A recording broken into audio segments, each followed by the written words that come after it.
Well, first up, I want to apologise. We've been off the air for about 3 weeks. In fact, we've been off everything. We couldn't even put a commentary in our computer, on our website, load an article. In fact, we sent it off to all sorts of people. They couldn't fix it. Spoke to Telstra. They couldn't fix it.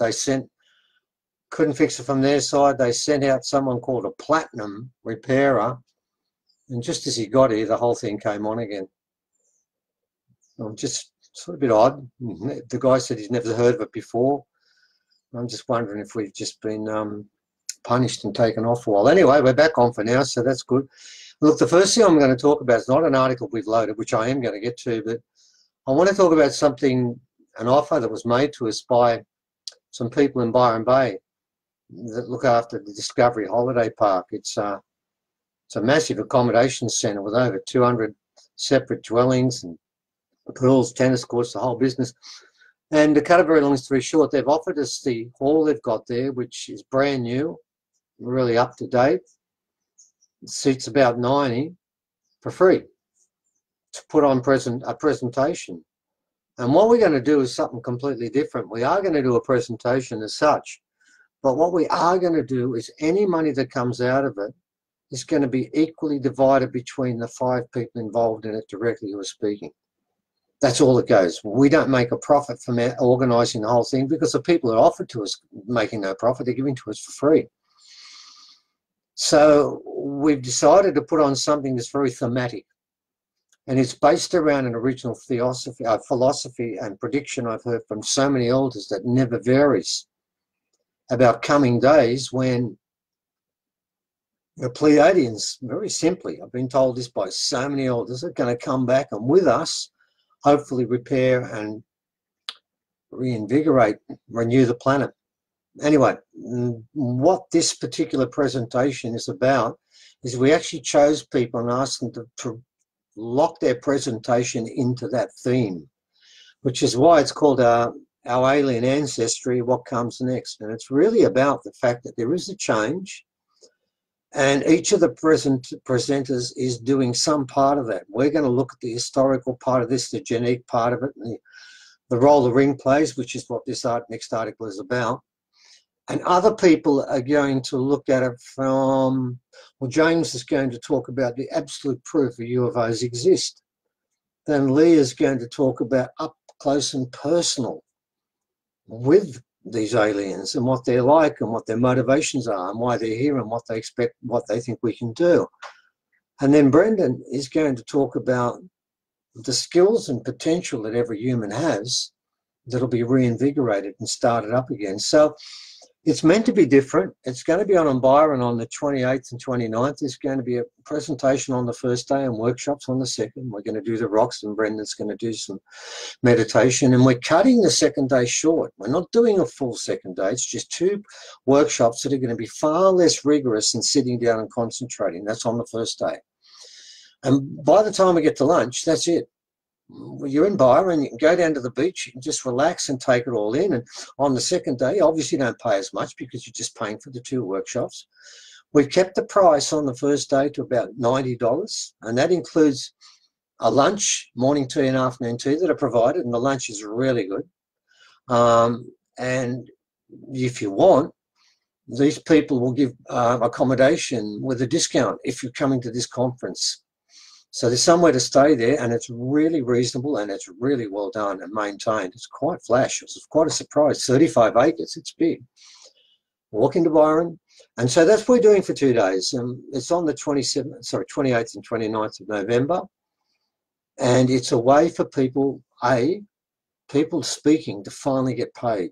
Because most people may not know this, but nearly in every occasion, bar Duncan Roads, when you talk somewhere, sometimes you get paid for your flights, sometimes you don't.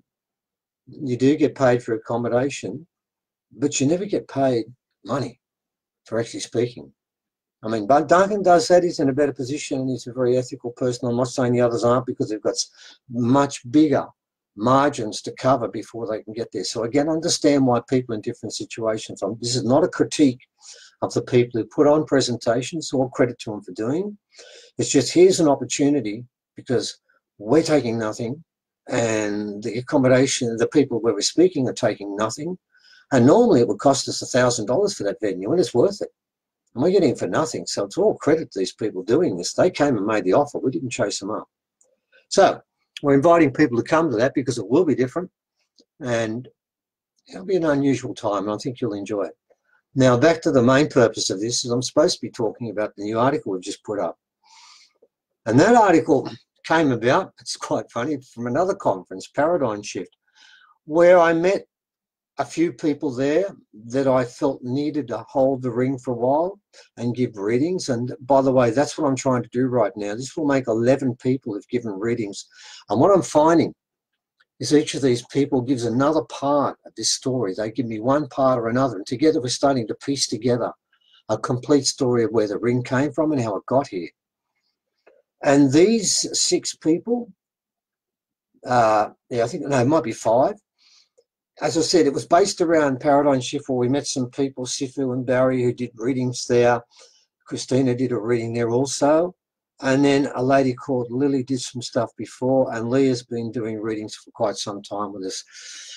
Those 11 people, what's really stunning in this is all of these people, most of them don't know each other. Occasionally they do, but they never get to hear what the other person says. And the narrative always stays the same.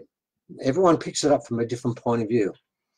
And from this one, there was a couple of things that really stood out that I did want to talk about, because not everyone's going to read the article, of course. So we've got to cope for that and cover for that.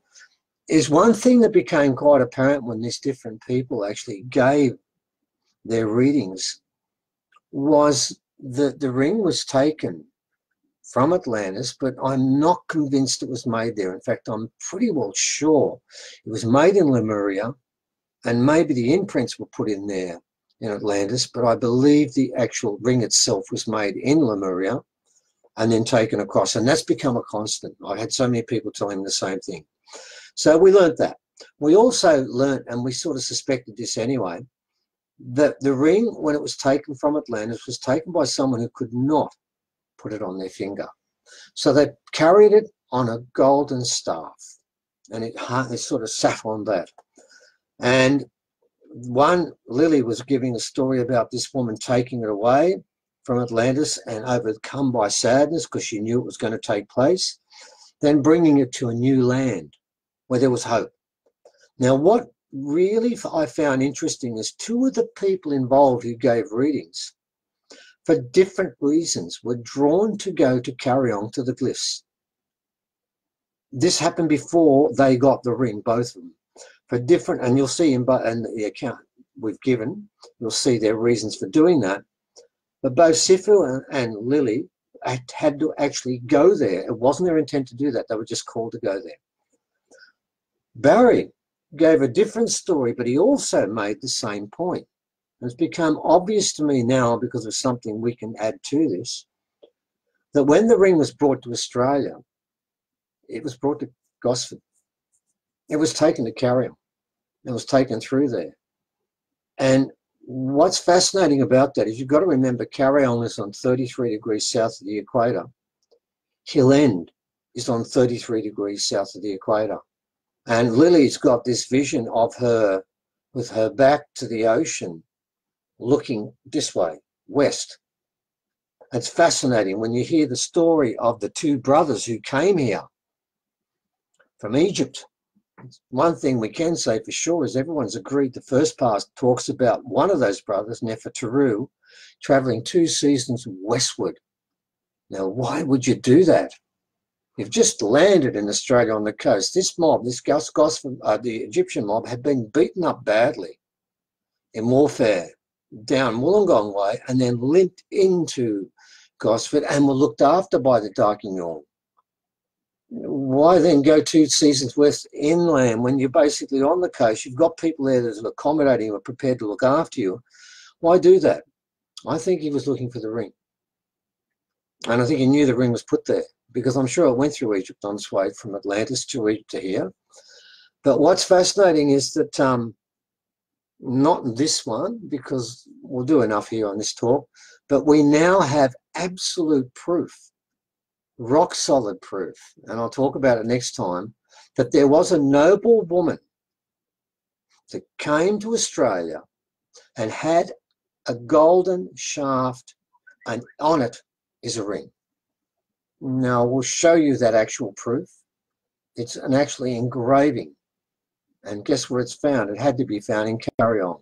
And what it says is, noble woman, a golden shaft with a ring on it. I mean, it's so obvious. It didn't dawn on me until I started to read these accounts and then thought about this particular glyph separate from all the other glyphs, somewhere different. And I'd always wondered, because it was the biggest glyph there, and it was meant to be separate. And now I know what it's about. It was a different story. One icon proving what took place. Now, what I also want to share with you is that one person in this group locked into the other side of the ring. And I was with her when it happened. And when she was sitting near the thing and she had to move away 1.5 meters, she couldn't sit near it. And on the second day of the Paradigm Shift conference, she came up to me because she knew I had the ring because I presented it. And she said, take the ring away, get it out of there. It's going to upset everyone at the conference. Well, it actually didn't. But what was interesting was that she was locking into the side of that ring. And you'll see in the article, you'll see where it's been cut. And a whole section's been taken away, obviously for a smaller finger. I don't know how big it was to begin with. But more importantly, when it was cut and taken away, and when that piece was taken away, there is no doubt that there is within that ring both good magic and evil magic. And at the moment, they coexist in a sort of unusual way. And as people may or may not know, it's our job to sort of work out how that balance is best achieved. And we have been given some really interesting advice in exactly how to do that, but this is not for this article. So basically what this article is about 5 more people. None of them have degrees in any scientific acceptable pursuit.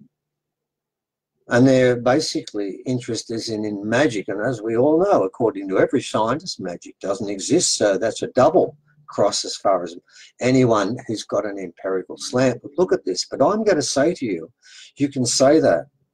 But why are all these different stories? I mean, I got 3 or 4 people telling me all at once, Gosford, I never thought of that. And they all did it separately from each other. How did that happen? And then we then find that proof that I'll show you next time that shows us that it did happen in Gosford. So we are getting a story about this ring, and we are getting a story about where it's going and what its history is and what its future is, and that's just as important. But for now, if you've got some time, please have a look at that article, because even though the idea of people without a degree giving information, factual information, which can be proven, which we believe we will next time round, but you've got to read what they've got to say first, then we'll give the evidence that backs up exactly what's being claimed. What we now know for sure is this ring is incredibly powerful. And as much as I still cringe when I say this, it is incredibly magic, possibly more so than the rocks, although the rocks are doing an amazing job, which we're going to talk about in our next article. Probably more so than the skull and the rocks together, I don't know. But I can tell you this, what I'm seeing to begin with and the things that are taking place around us, this ring has a future and it has a purpose. And at the moment, we're getting a bit of an idea. But for now, have a look at what these people have said. It gives you a bit of an idea where they're going and where we're going. And hopefully, by the time we get to that presentation we're doing the end of next month, we'll have a bit more to add to it. But for now, have a look what we've just put up, and thank God we're finally on. And if we go off again, well, we have one chance anyway. It's taken us 3 weeks to get on, so hopefully they'll leave us for a line, because if they don't, we'll just have to call Telstra back again, and just before they get there, it gets fixed again, and nobody knows why. It's the world we're living in, and it ain't getting better. All right.